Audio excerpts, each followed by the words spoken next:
1900 साल पुराना एक मंदिर जो आज भी खड़ा है बिना आधुनिक तकनीक के। आखिर इसकी असली ताकत क्या है? मुंडेश्वरी देवी मंदिर भारत के सबसे प्राचीन जीवित मंदिरों में से एक माना जाता है। यह सिर्फ आस्था का केंद्र नहीं बल्कि प्राचीन इंजीनियरिंग और वैज्ञानिक समझ का शानदार उदाहरण भी है। लेकिन सबसे बड़ा सवाल, इतने सालों तक यह मंदिर कैसे स्थिर रहा? यह मंदिर कैमूर की पहाड़ियों पर ऊंचाई पर स्थित है। ऐसी जगहों पर निर्माण करना आसान तो बिल्कुल नहीं होता, क्योंकि यहाँ मिट्टी की स्थिरता और भूकंप का असर दोनों बड़ी चुनौती होते हैं। प्राचीन कारीगरों ने यहाँ कट एंड फिल टेक्निक का उपयोग किया। पहले ढीली मिट्टी हटाई, फिर नींव को ठोस चट्टान सॉलिड रॉक पर स्थापित किया गया। इसका फायदा यह हुआ कि भूकंप के दौरान मिट्टी खिसकने का खतरा लगभग खत्म हो गया, जो आज इस मंदिर की मजबूती का सबसे बड़ा कारण है। मंदिर की दीवारें बड़े बड़े पत्थरों से बनी हैं, जिन्हें जोड़ने के लिए ड्राई एस्लर मशीनरी का उपयोग किया गया है। इस तकनीक में पत्थरों को बिना ज्यादा गारे के इस तरह फिट किया जाता है कि वे खुद मजबूती से लाख हो जाते हैं। जहाँ जरूरत पड़ी वहाँ पारंपरिक चूना आधारित मोर्टार का सीमित उपयोग हुआ, जो समय के साथ और मजबूत हो जाते हैं। सेल्फ हीलिंग जैसी बातें अक्सर बढ़ा चढ़ा कर कही जाती हैं, लेकिन सच यह है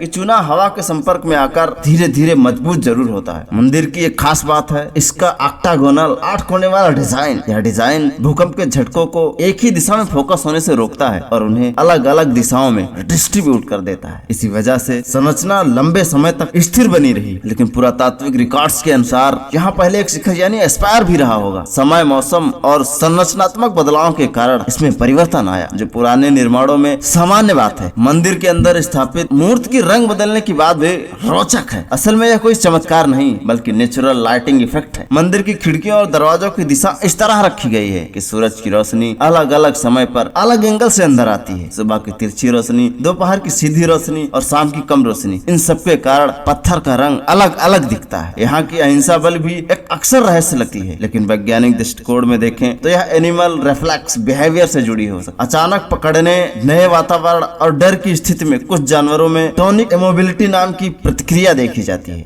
जिसमें वे कुछ समय के लिए स्थिर या बेहोश हो जाते हैं। इसके बाद जब स्थिति सामान्य होती है तो वे फिर से सक्रिय हो जाते हैं। तो मुंडेश्वरी देवी मंदिर हमें सिखाता है कि प्राचीन भारत में सिर्फ आस्था ही नहीं बल्कि गहरी इंजीनियरिंग और वैज्ञानिक समझ भी थी। आपको सबसे दिलचस्प क्या लगा? इसका डिजाइन, निर्माण या ये अनोखी परंपरा? कमेंट में जरूर बताएं और ऐसे डीप नॉलेज के लिए सोच प्रवाह को सब्सक्राइब करना न भूलिएगा। जय हिंद दोस्तों।